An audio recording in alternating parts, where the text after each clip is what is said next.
Caroline Abadie, vous êtes députée La République En Marche, députée sortante, vous allez vous représenter. Mais si on regarde un petit peu dans le rétroviseur, après un mandat de 5 ans, 2017-2022, qui est pour vous le premier engagement en politique à ce niveau-là, qu'est-ce que vous en tirez comme bilan pour vous personnellement? Personnellement, ça fait énormément grandir, ça apporte énormément d'informations, de modération, on comprend comment les choses fonctionnent.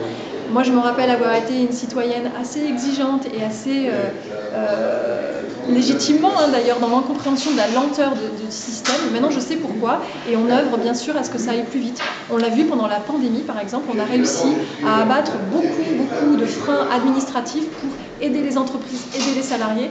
Et je pense qu'il faut qu'on se serve de cet exemple-là parce qu'on a réussi à le faire. Il faut absolument que sur tous les sujets de la société, on arrive à aller beaucoup plus vite et plus loin dans nos engagements. Le président de la République qui vient d'être réélu avait beaucoup insisté sur l'insertion de non-professionnels de la politique, des gens qui venaient de la société, ce qui a été votre cas puisque vous étiez un peu dans le tourisme. Est-ce que c'est facile quand même de rentrer dans un monde qui est un petit peu particulier autour de l'Assemblée nationale? C'est pas facile, je ne vais pas vous le cacher, mais c'est possible. Et moi, ce que je pense, c'est que si c'est possible pour moi, ça doit l'être pour beaucoup d'autres.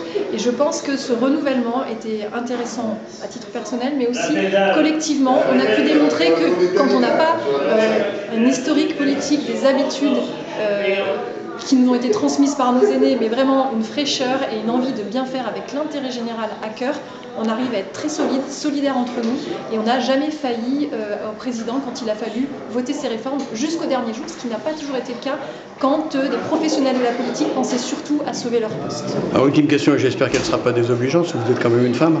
En politique, les femmes, c'est pas simple, même si aujourd'hui il y a la parité. Comment ça se vit quand même concrètement? On arrive à faire avancer un petit peu la perception qu'on a? C'était pas facile d'être une femme non plus dans l'entreprise, c'est pas toujours facile de l'être, mais là franchement on avait 50% de femmes dans le groupe La République En Marche à l'Assemblée nationale, rendez-vous compte, 50% de femmes, c'était qu'on avait fait un gros effort sur ce sujet-là et on a réussi à faire avancer beaucoup de sujets, d'ailleurs c'est la cause du quinquennat précédent et futur, et donc on a pu travailler sur le Grenelle des violences conjugales. Je pense qu'on ne se serait peut-être pas attaqué à ces sujets-là si dans notre groupe nous n'avions pas été au moins paritaires.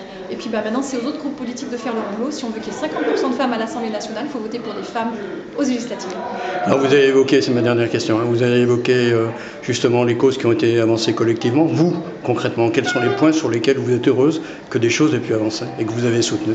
Écoutez, j'ai travaillé, vous le savez, sur les violences conjugales, énormément. Je suis très heureuse qu'on ait pu avancer sur le téléphone grave danger. On l'a énormément développé. On a créé le bracelet anti-rapprochement. Les ordonnances de protection, maintenant, ce n'est plus une exception, c'est devenu une réalité rapide pour les victimes. Et bien sûr, j'ai travaillé sur un autre prisme des violences conjugales qui sont celles d'aider les auteurs à sortir de cette violence. Les aider, c'est surtout les rééduquer. Ça s'appelle une sanction qui est prononcée par le juge, des alternatives à la détention qui permettent de sortir de la violence conjugale pour les auteurs parce que souvent ils récidivent et c'est très important de s'attaquer à cette récidive. Et puis il y a d'autres sujets. Je travaille sur la haine en ligne, notamment pour que les jeunes publics suivent une prévention pour justement ne plus aller sur les réseaux sociaux trop jeunes, ne plus devenir dépendants aux réseaux sociaux, ne pas faire du cyberharcèlement. Et il y a énormément d'autres sujets puisque j'ai rendu des rapports très intéressants sur le racisme, sur le pénitentiaire et j'espère bien pouvoir poursuivre sur ces sujets.